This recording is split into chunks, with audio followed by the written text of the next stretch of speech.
സ്റ്റീഫന്റെ ദേഷ്യം ഇരട്ടിച്ചു. അവൻ സ്റ്റെല്ലയുടെ കൈ പിടിക്കാൻ മുന്നോട്ട് നടന്നപ്പോൾ സ്റ്റീഫന്റെ മുഖ്യ ചങ്ങാതി അജു അവനെ തടഞ്ഞു. വേണ്ടട വിട്ടേക്ക്, കുഴപ്പമാകും. മാറി നിൽക്കടാ.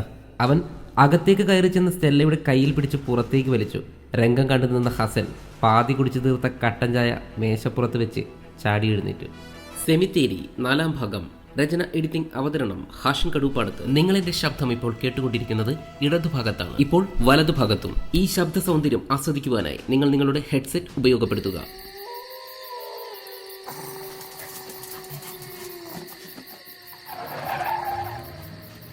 ഓർമ്മകളിൽ മയങ്ങിയിരുന്ന് കാറോടിച്ചപ്പോൾ തീർത്തും അപരിചിതമായിരുന്ന ആ ഇടവഴികളിൽ എവിടെയോ ഹസന് വഴിതെറ്റി. ഹസൻ കുരിശുപള്ളിക്ക് സമീപമുള്ള മറ്റൊരു ഇടവഴിയിലാണ് എത്തിച്ചേർന്നത്.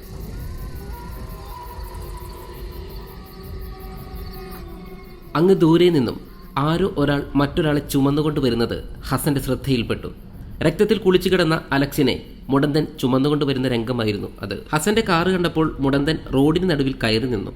ഹസൻ അവർക്ക് സമീപമെത്തിയപ്പോൾ കാർ നിർത്തി. മുടന്തൻ അലക്സിനെ ഹസന്റെ കാറിൽ കയറ്റി. സാറേ, പെട്ടെന്ന് ആശുപത്രിയിൽ എത്തിച്ചാ ജീവൻ രക്ഷിക്കാ. പൊക്കോ, വേഗം പൊക്കോ. ഈ സ്ഥലം അത്ര പന്തിയല്ല. പൊക്കോ, വേഗം പൊക്കോ. എന്താണ് നടക്കുന്നതെന്ന് മനസ്സിലാകാതെ അലക്സ് മിഴിച്ചു നിന്നു.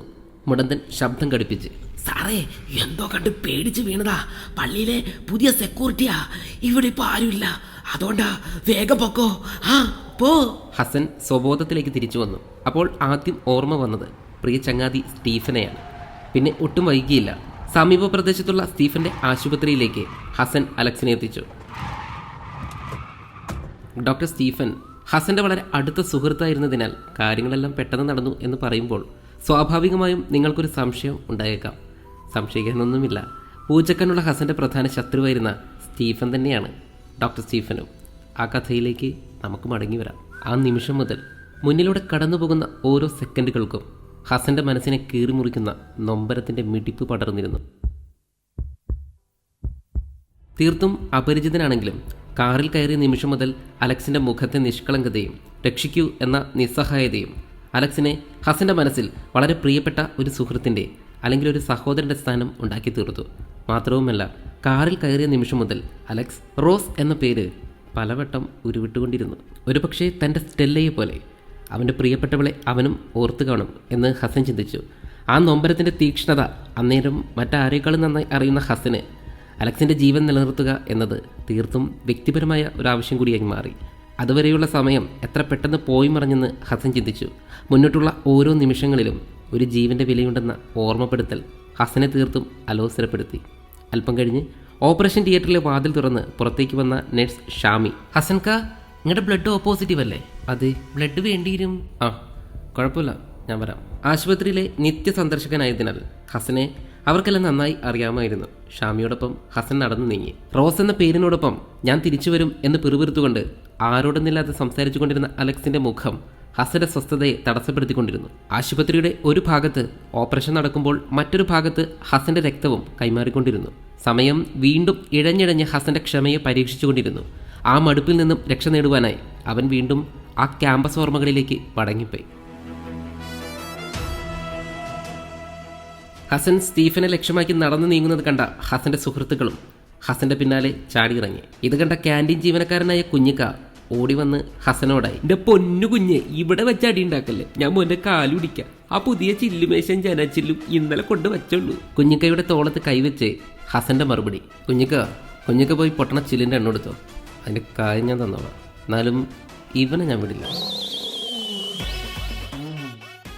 അത്രയും പറഞ്ഞ ഹസൻ ഇളയ ദളപതി സ്റ്റൈലിൽ തല രണ്ട് കുലുക്കുകുലുക്കി ഷർട്ടിന്റെ കൈമടക്കി കയ്യിൽ കിട്ടിയ സോഡാ കുപ്പി പൊക്കി മുകളിലേക്ക് ഒരു ഏറ് കൊടുത്തു.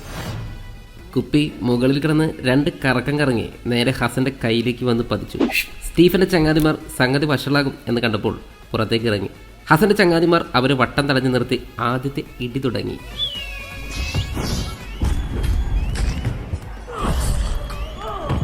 സ്റ്റീഫൻ സ്റ്റെല്ലയുടെ കയ്യിൽ മുറുകെ പിടിച്ചു. ഇത് കണ്ട ഹസൻ തൻ്റെ കയ്യിലിരുന്ന സോഡാ കുപ്പി സ്റ്റീഫന്റെ തലയിലേക്ക് വലിച്ചെറിഞ്ഞു.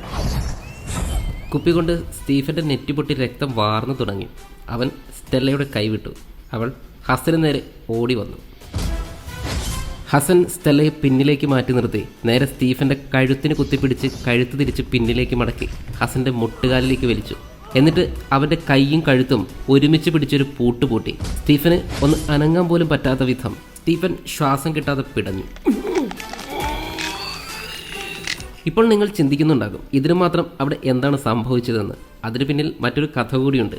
ഹസൻ തന്റെ കഥാപാത്രങ്ങളെ തേടി കോളേജ് മുഴുവൻ നടക്കുമ്പോൾ വന്നതിൽ പകുതി കുട്ടികളെയും ഭീഷണിപ്പെടുത്തി പറഞ്ഞയച്ചത് സ്റ്റീഫനായിരുന്നു. പോരാത്തതിന് സ്റ്റുഡൻസ് യൂണിയന്റെ നേതൃത്വത്തിൽ മാസത്തിൽ ഒരു ദിവസം നടത്തുന്ന പൊതിച്ചോറ് വിതരണത്തിന് ഭക്ഷണം നൽകിയിരുന്ന കുട്ടികളെയും ഭീഷണിപ്പെടുത്തി പിന്തിരിപ്പിച്ചതും സ്റ്റീഫനായിരുന്നു. ഇങ്ങനെ 2 വർഷമായി ഹസൻ ചെയർമാൻ സ്ഥാനത്തേക്ക് മത്സരിക്കാതിരിക്കാൻ സ്റ്റീഫൻ ചെയ്തു കൂട്ടുന്ന മറ്റ് പല പാരവെപ്പുകളും സ്റ്റെല്ല ക്യാൻറ്റീനിലേക്ക് വരുന്നതിന് തൊട്ടു മുമ്പ് ഹസനും കൂട്ടുകാരും സംസാരിച്ചിരിക്കുകയായിരുന്നു. അതിനിടയിലാണ് സ്റ്റീഫൻ സ്റ്റെല്ലയുടെ കയ്യിൽ കയറി പിടിക്കുന്നത്.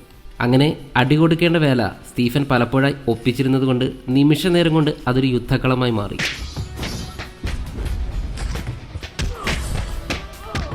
പിന്നെ പറയേണ്ടതില്ലല്ലോ, കയ്യിൽ കിട്ടിയ വടിയും കമ്പും കൊണ്ട് 2 കൂട്ടരും പരസ്പരം വാശി തീർത്തു. സ്റ്റീഫന്റെ കൂട്ടുകാർക്ക് കണക്കിന് കിട്ടി. അവർ ക്യാൻറ്റീനിലേക്ക് ഓടിക്കയറി. ചില്ലുകൾ ഓരോന്നോരോന്നായി പൊട്ടിത്തുടങ്ങി.